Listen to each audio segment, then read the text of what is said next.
There are far worse things, lazy man, than death. What's up, my Wizards Dev, SBMTG. We're a YouTube channel, I think. We got decks and stuff. Today, another double deck tech, 2 in a row. This is something that people have wanted in the comments for since Oath came out. They wanted me to update this deck, and I've been working on it since way before Oath came out, actually, since the spoilers started coming out. This is Black-White Allies. We're going to do a budget version and a competitive version. I know a lot of you preferred that I do it this way every single time, but it usually runs pretty low or pretty high on time, and me sitting here babbling probably not helping. The reason I wanted to do a double deck tech in the first place is because I feel like these two decks, the budget and competitive versions, play in some ways drastically differently and have different strategies. So I'm just going to do both of them. Why not? Why not do that? We're going to do a $25 to $35 on TCG player version of this deck, and then follow that up with a $125 to $175 version. Still a reasonable budget when you consider that there's decks with Jaces and Fetches that cost $1,000 in standard right now. Before I get started very quickly here, I just want to say that I gave you my email address back there so that you can send me questions for the 15,000 subscriber Q&A that I want to do. So just send me whatever you want me to talk about, and I'll do that. That's why I gave you that. Now, on to the decks and such. We're going to go ahead and start with the budget deck first. That's what we usually do. We're going to start with the creatures. We also normally do that. I don't see any reason to stop. We're going to play 23 creatures in the budget version of the deck, starting with probably the two most no-brainer inclusions. 4 copies of Calaster Healer, along with the playset of Zulaport Cutthroat as well. Cool little parity with one another. Whenever a guy comes into play, you drain a life. Whenever a guy dies, you drain a life. Just really can do up to 10 damage and gain you 10 life over the course of a game. We're trying to go fairly wide and establish a good board position in both decks. So these can do a ton of damage and gain you a bunch of life over the course of the game. So we will play them. Continuing on with the 2-drops, 2 copies of Aire Eternal Pilgrim. Yeah, that's not an ally, but it has so much synergy with what we're trying to do here that I want to do it. First of all, just being a 2-mana 2/3 Death Touch means that it helps us get a little bit later into the game, establish a good board position, make them slightly afraid to swing in with things. All of that is good when we're trying to get to the 5th, 6th turn and get set up here.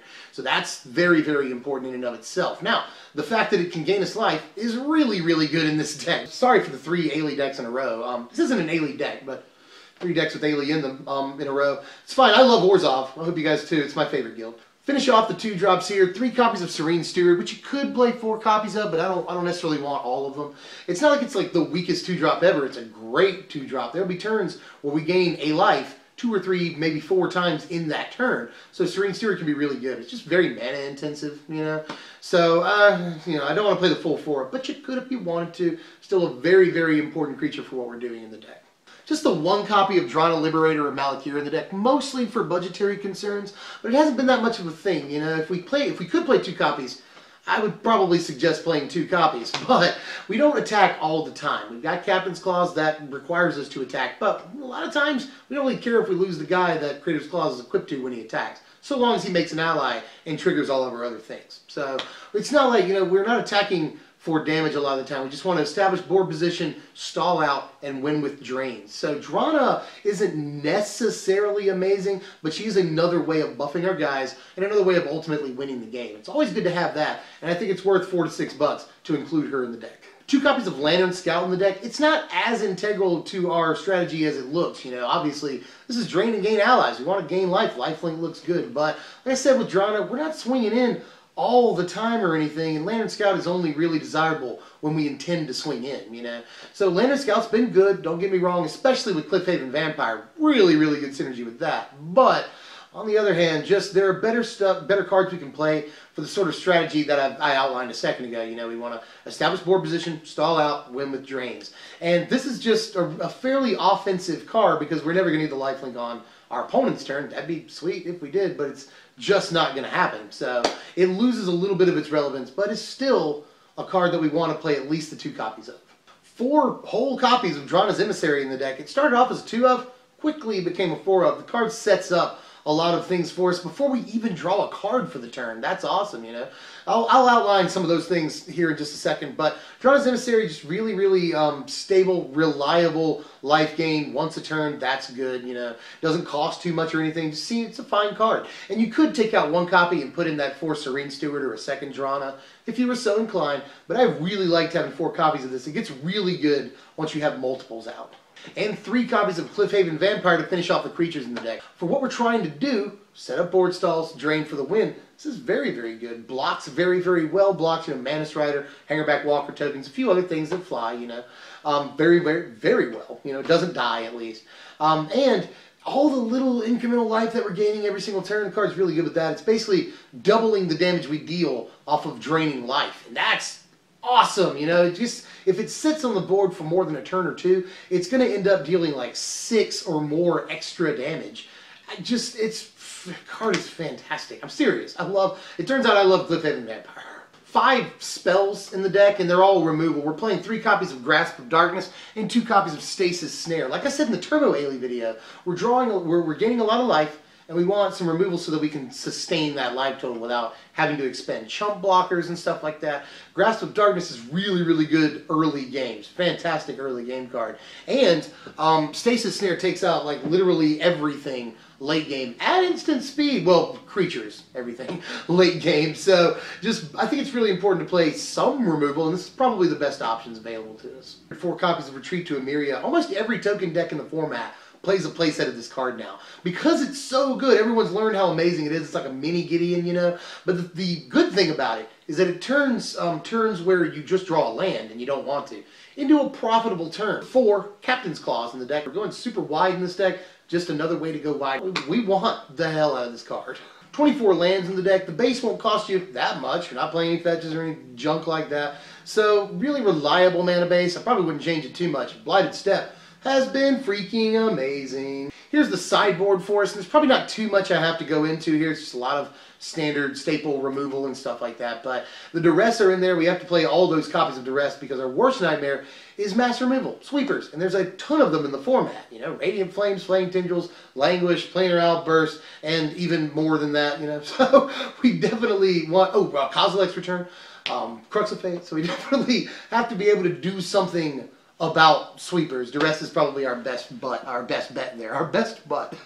Erase we need to play because we need to do something about Virulent Plague. That's also a card that hurts us quite a bit, especially in the second deck I'll show you. Aside from that, Hallowed Moonlight, company decks are making a comeback.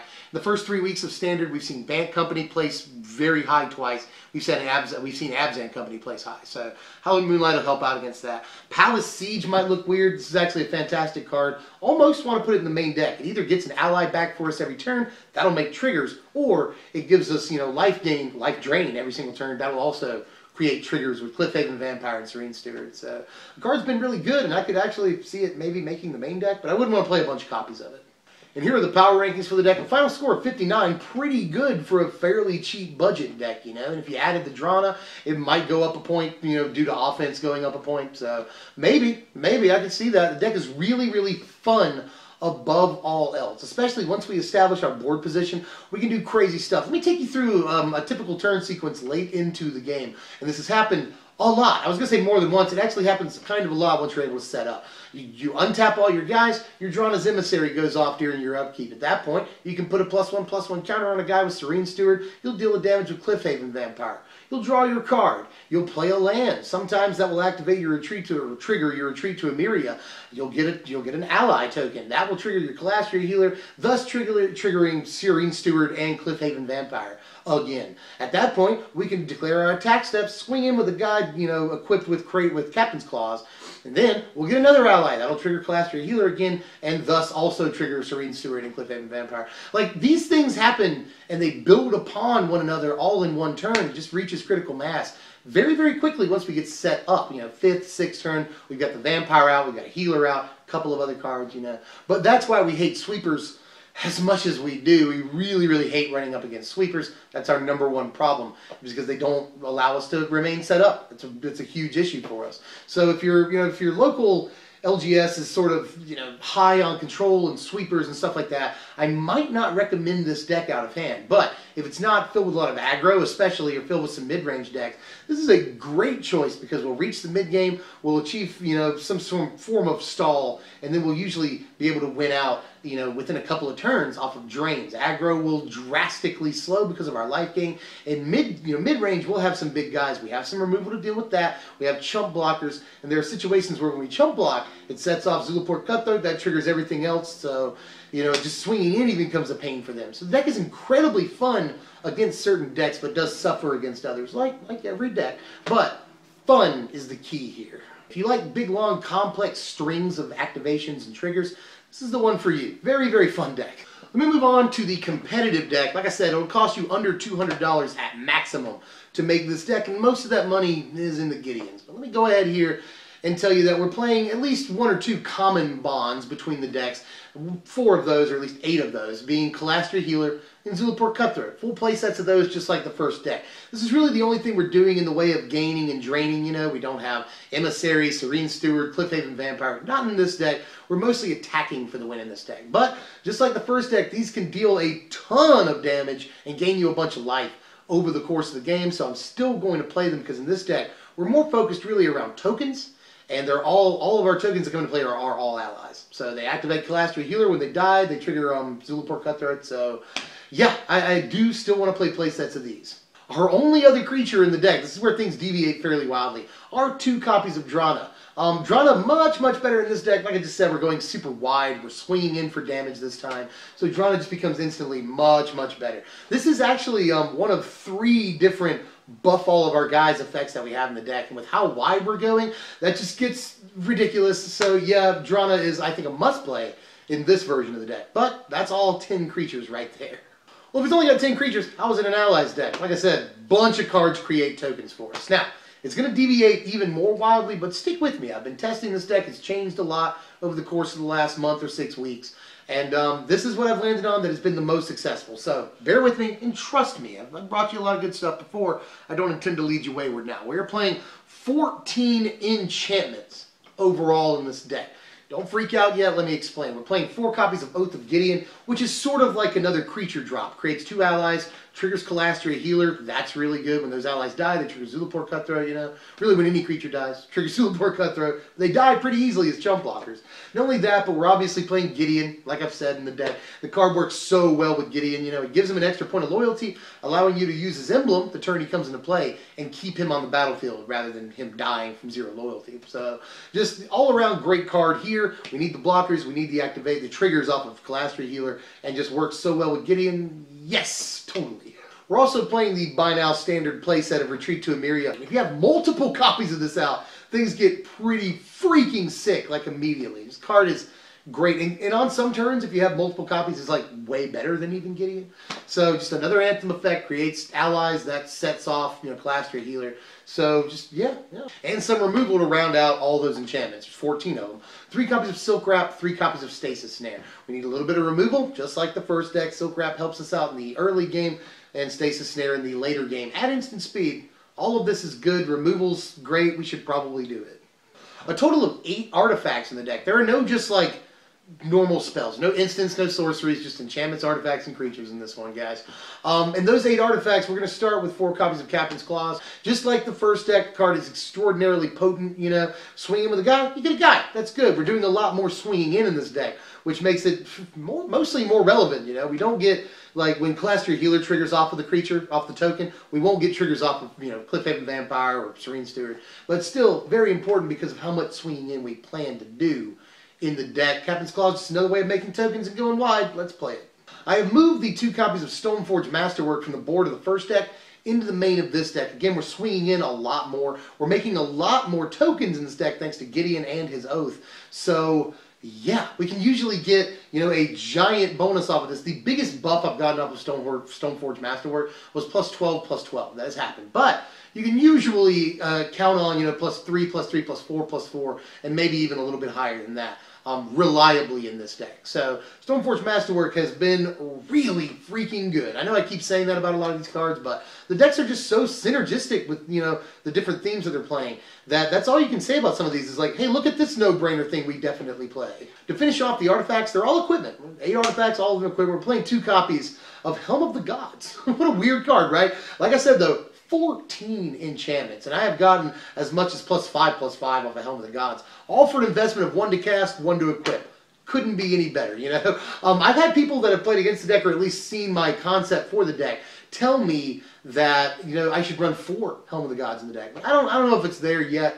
I like Stoneforge Masterwork for all intents and purposes a little bit more, but I like to do, you know, 2 and 2 because we're not playing all the creatures in the world, we're not playing all the enchantments. But we'll get pretty big buffs off of both of them. And Helm of the Gods is just so cheap, I really couldn't pass it up, and it has been fantastic. You know, we get pretty good buffs off of it, at least +3/+3 for a very cheap investment. So play the card, I promise, it's good. Before I move on to the lands, I'll address a card or 2 that I didn't play. I didn't play Stoneforge Acolyte in the deck, and I didn't play Stonehaven Outfitter in the deck either. You could play these. I don't know if 8 equipments is enough to really justify Outfitter, but it may be. I haven't tried it. Could be good.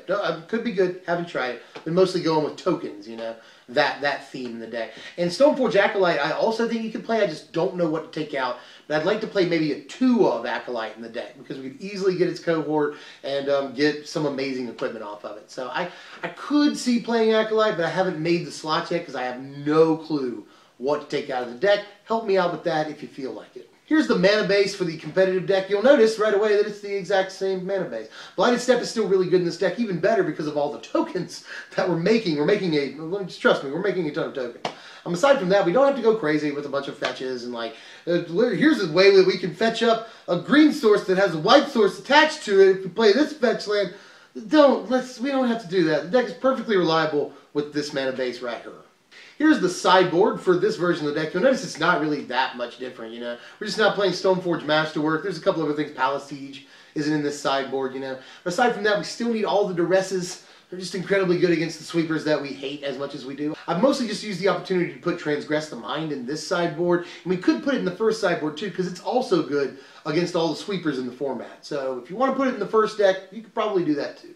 And here are your power rankings for this competitive version. A final score of 68. Very respectable score, especially for a deck that doesn't cost some millions of dollars. The 1% deck, you know. So this deck is actually really fun, just like the first deck. Although I think the first deck has a bigger fun factor.